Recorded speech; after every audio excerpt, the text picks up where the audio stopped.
میرا سایہ عنوان زخم اور مرہم رات کے 2 بجے تھے۔ سرسا کے کمرے سے خون کی بو آ رہی تھی۔ ماہ نور نے دروازہ کھٹکھٹایا۔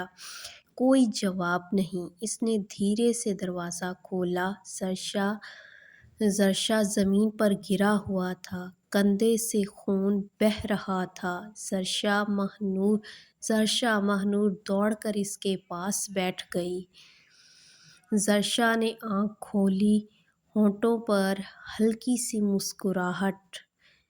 تمہیں منع کیا تھا نا، اصول توڑ دیے۔ اپنا اصول توڑ دو اور چپ کرو۔ ماہ نور نے رومال سے زخم دبایا۔ پٹی باندھتے ہوئے اس کا ہاتھ کانپ رہا تھا۔ سرسا نے اچانک اس کا ہاتھ پکڑ لیا۔ کیوں کر رہی ہو یہ؟ میں نے تمہاری زندگی جہنم بنا دی ہے۔ ماہ نور نے نظریں ملائیں۔ کیونکہ آپ کے اندھیرے میں بھی کوئی روشنی ہے۔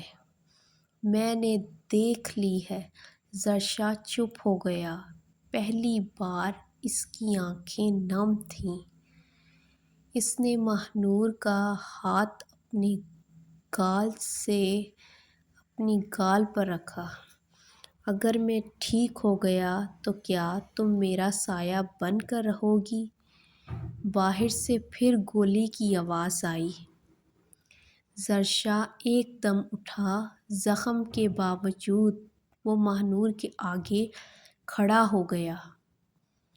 میرے ہوتے ہوئے تمہیں کوئی چھو بھی نہیں سکتا۔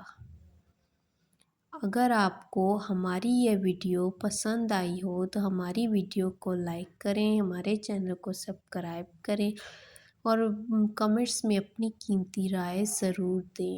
اور آپ کا سپورٹ ہمارے لیے بہت اہم ہے اور آپ کا بہت بہت شکریہ ہماری اس ویڈیو کو دیکھنے کے لیے۔